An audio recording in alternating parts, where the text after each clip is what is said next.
Bethesda and Xbox thought they might take a stab at their own Uncharted type of game, so here we are late in 2024 with National Treasure starring Nicolas Cage. Wait, no.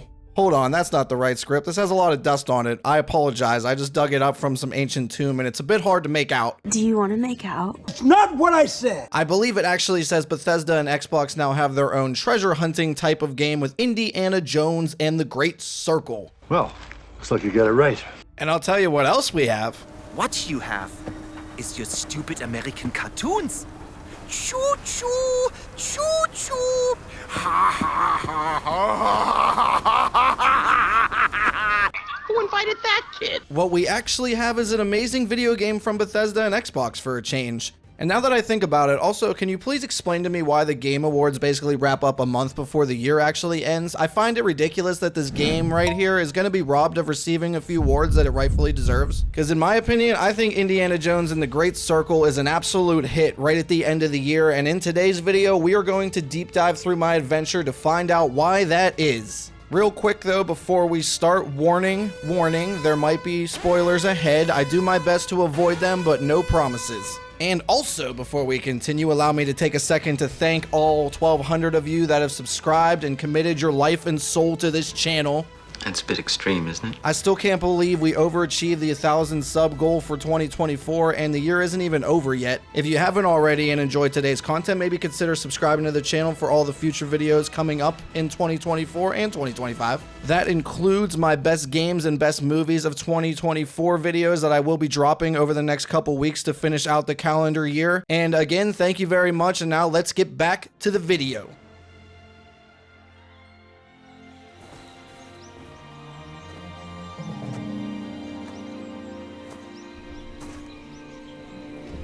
Ah, can you smell it in the air, guys? Indiana Jones has finally made his way back to the video gaming world. There have been a lot more Indiana Jones games than you might have even realized, with most of them being considered above average at absolute best. And thankfully, I'm here to report this time that the Great Circle will be remembered in video game history as one of the great treasure hunting games. I mean, come on now, they even give me plenty of snakes in this game, and as you could probably tell by my channel name, I love those slithery little bundles of awesomeness.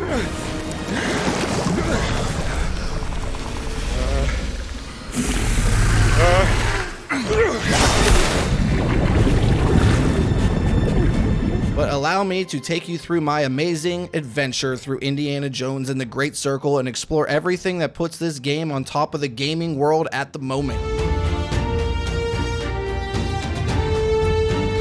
I think we're going to start with this game's driving force that allows me to give it so much praise. Gameplay is just so enjoyable and had me addicted for hours and hours on end. You might be thinking or wondering how a game like this would feel different from an Uncharted or a Tomb Raider game. And for me, I think Indiana Jones does a pretty unique thing in its own right, from simply being in first person. Yes, there are some times when you'll get Uncharted or Tomb Raider vibes, but that occurred a lot less than I thought. First person here is one of the main things that keeps this game from feeling unique instead of being like a copycat kind of game. I originally thought the first person thing would bother me, but it was a nice thing to see these crazy tombs, world locations, and even combat from a first person perspective.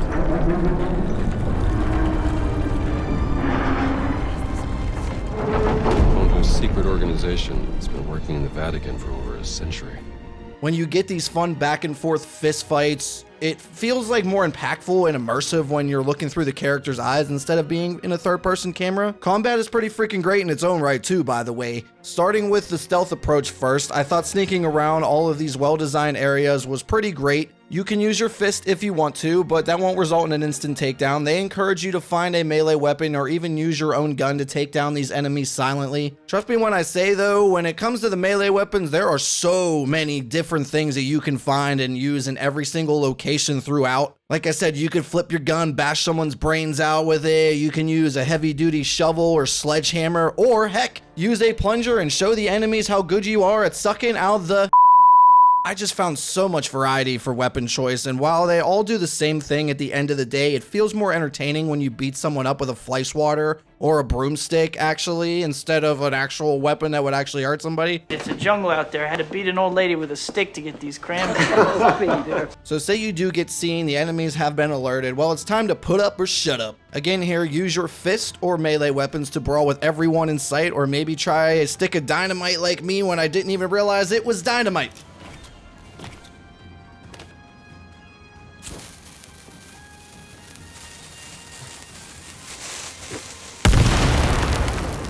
As you brawl, they give you the ability to parry or dodge as your opponent goes in for the knockout blow. Then you counterpunch or simply knock them brutally on their rears with melee weapons as you smash them across the face with whatever you're wielding at the time, which yes, does include that trusty revolver, but this guy didn't seem to mind bringing a knife to a gunfight.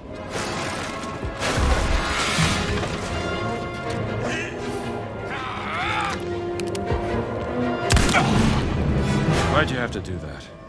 Also, as you're fighting, Indiana will have options like bandages, food, or fruit to help with combat or just exploring around. Obviously, bandages heal you up. It gives you a small portion of your health bar back. Then food you'll eat basically adds armor or durability for combat situations. And finally, the fruit is more stamina based, which you need to throw punches, dodge, run, climb, etc. I had no issues with any of it other than the fact that I may have not realized you could level up your health and other things until after I basically beat the game. Whoops.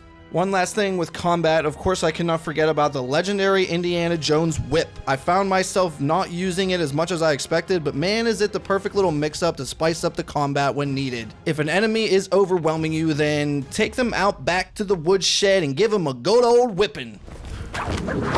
Hit your distance, pal.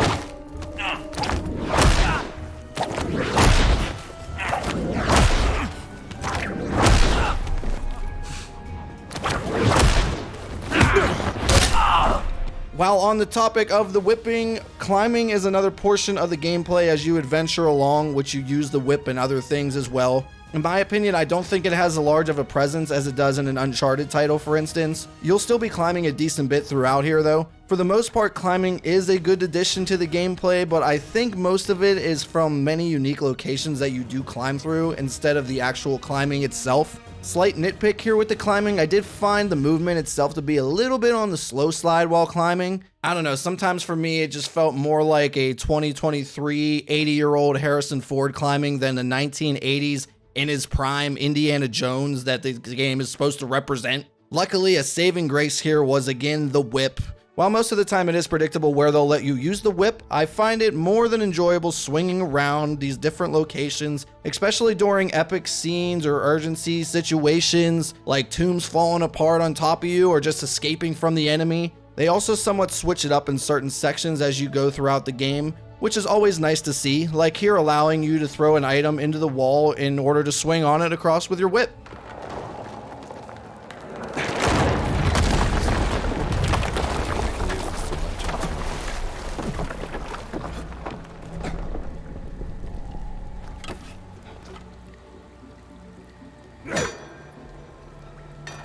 Great! Now what are we gonna do?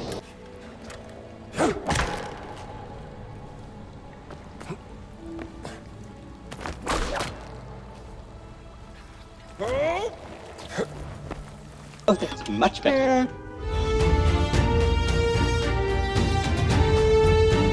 Originally, I had zero intention of this section existing and giving it its own thing, but my goodness, are the locations a massive thing in this journey of a game. There are so many different unique spots to journey throughout the globe as the game plays out. Go from places like jungle-infested Thailand, a sandy desert in Egypt, or an ice-cold, stunning Himalayan mountains. I was so surprised how awesome all these locations were that I'm going to be dropping a video actually later this week ranking these locations from best to worst, or from worst to best actually, opposite day. And as of right now, I'm not even sure where to rank them all in the proper order, so I'm gonna have to put some time into thinking about that because they are all very entertaining in very different ways. For example, the Egypt section was so damn cool to look at and explore. I mean, you come out and walk around, every direction has a giant period in the...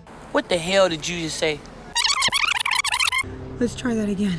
For example, the Egypt section was so damn cool to look at and explore. I mean, you come out and walk around, every direction has a giant pyramid in the distance or one of the very many tombs to check out throughout the entire place. This goes with the story and the side missions, but there are a good bit of puzzles as well as you find as you explore these tombs. I find most of them to be simple enough for most people. I'd say there's probably one per location that really make you use your brain for a couple minutes in order to figure out what's going on. With all that being said, yes, that does mean Indiana Jones and the Great Circle does have free roaming if you haven't pieced that together already. And yes, I really enjoy the fact that they did include this. It gives you side missions that you can find some NPCs around to do your thing and so many other things as you play the game. It's a nice little switch up for me. I really enjoy just taking my time and checking out these locations. I'm a big Far Cry 3 guy, and they have these enemy base territory camp things in a few different spots in the few locations that you can free roam. They allow you to sneak your way through or fight your way through in order to get some extra loot or just to have some good old-fashioned fun.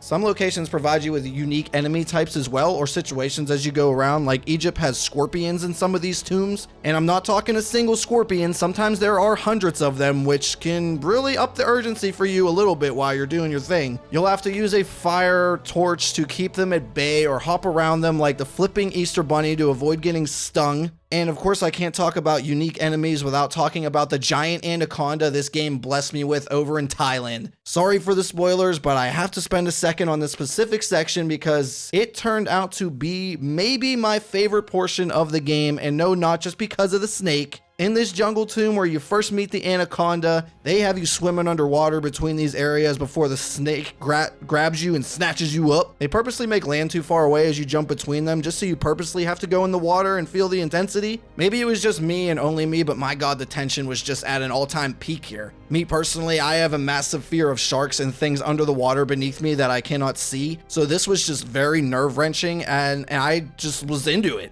I'm telling you right now, if this was a shark in the water instead of a snake, I legit don't think I would have made it through this section of the game. And I'm not lying. I feel for all of you out there that have a really big fear of snakes, this section might honestly be undoable for you, and I'm just being real with you. Other than that though, there are so many cool spots to check out in almost every location you travel to, so I recommend during these sections, maybe slow down on the main story a tad and go exploring like Indiana Jones himself likes to do.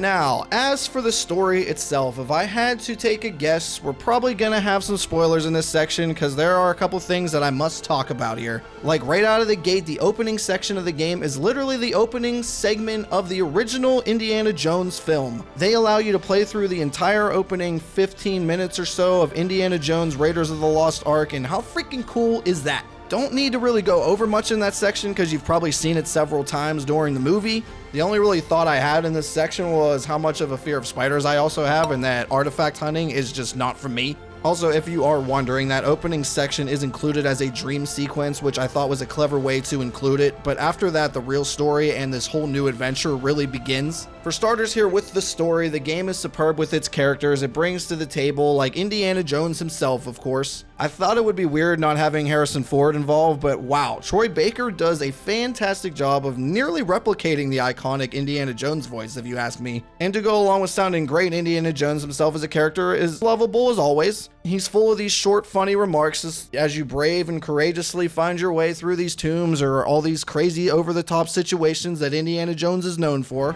By the way, that was some nice flying back there. Yeah. I don't suppose you know how to fly this thing, do you? Excuse me? Nothing. As we get back to the story though, Indy is having a dream and is suddenly awoken by a break-in at the university. A giant mysterious man known as Locust steals an artifact after knocking Indy on his ass and knocking him out actually. You come to find that this cat mummy artifact was taken because it holds something inside of it. I think it's a relic that goes along to the Great Circle, which title of the game. Wink, wink. This Locust guy serves as a member of a third-party faction that wants to protect the relics from falling into the wrong hands, aka the Germans in this game, because Machine Games loves making them Germans the bad guys in the games that they create. I know it's World War II based, basically, so I mean, it makes sense, but they love their German bad guys. That's all I'm saying. Indy then begins his journey around the globe looking for these relics to keep them away from the German baddie Voss, the main villain of the Germans. This eventually leads you to Egypt, as I previously mentioned earlier. You can have an amazing experience during your playthrough here. This location and the one before this has so many tomb sections to adventure through that lead to a really good time. Personally, the Egypt section and Vatican City might be my favorite tombs in the entire game, and this is when it really started immersing me in this world. I also enjoyed how all these tombs kind of had their own theme throughout, like Egypt being full of light puzzles. The Vatican ones must have played a lot of Season 1 and Black Ops 6 because all of their tombs are on fire. And not sure what it is about the fire, man, but it just grabbed my attention, and those are probably my favorite tombs in the entire game.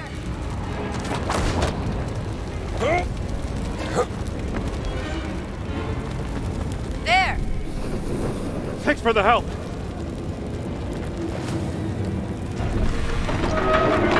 Gate open! Come on! What about the fire? You made it! Let's go!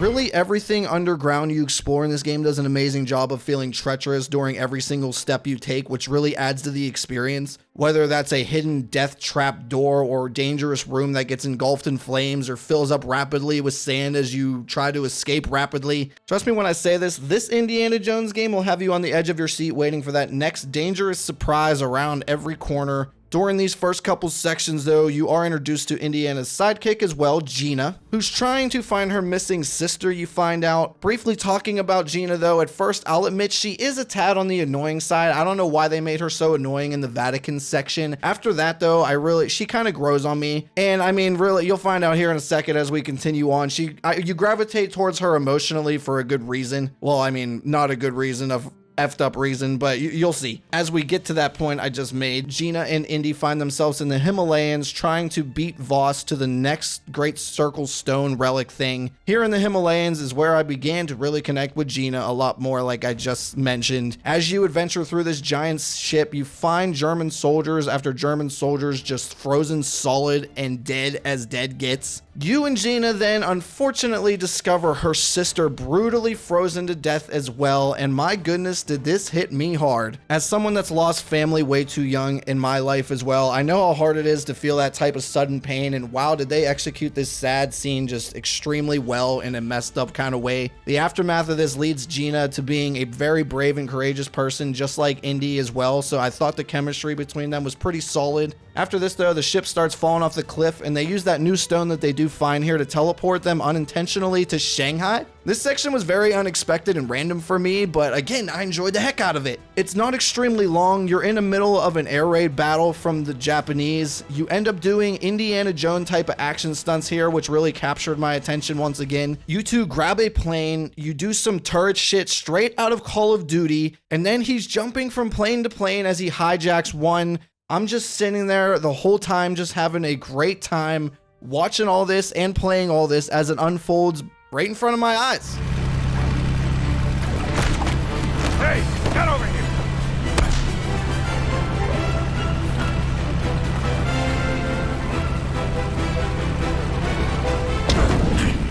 Put it on! Shit! Out of my way, pal!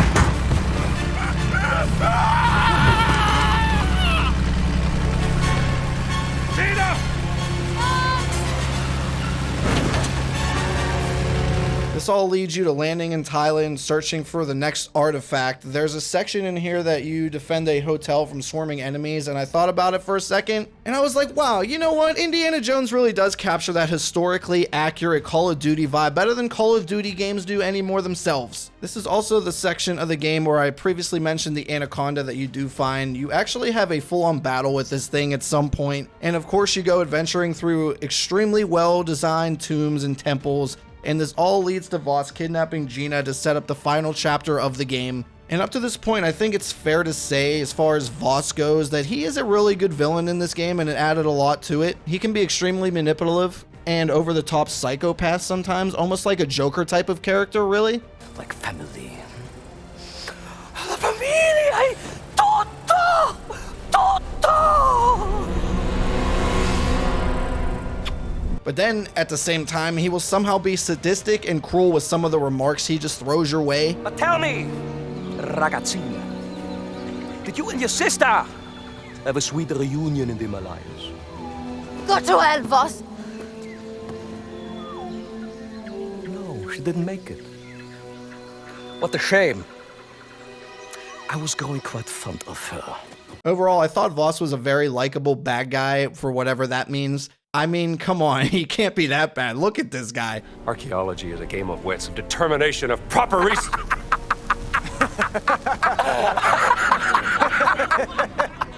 But anyway, the final chapter of the game starts with you saving Gina, who has been kidnapped, basically. You then catch up with Voss, who's basically recreating Noah's Ark with the stones, and he's turning it into this giant Nazi boat thing. This ending is kind of hard to explain if you haven't played through it yourself, but yeah, he's finally gathered all the pieces to the Great Circle, and he inserts them into this giant wheel thing on the Ark to achieve ultimate power. Remind you of anyone?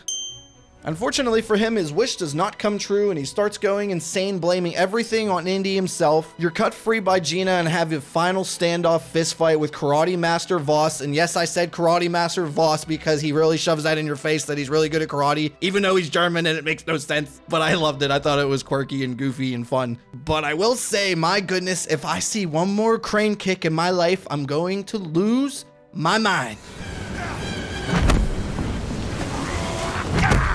Don't forget to breathe. Very important.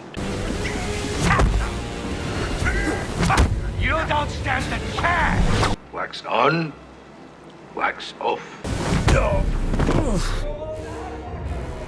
No matter what I do, I end up crying. Eventually, you defeat the German-Japanese hybrid Voss, and he irritated me so much during that last fight because he kept killing me over and over again with the stupid crane kicks that I personally probably way over-enjoyed the way his journey ended for good. After all of this, you and Gina leave.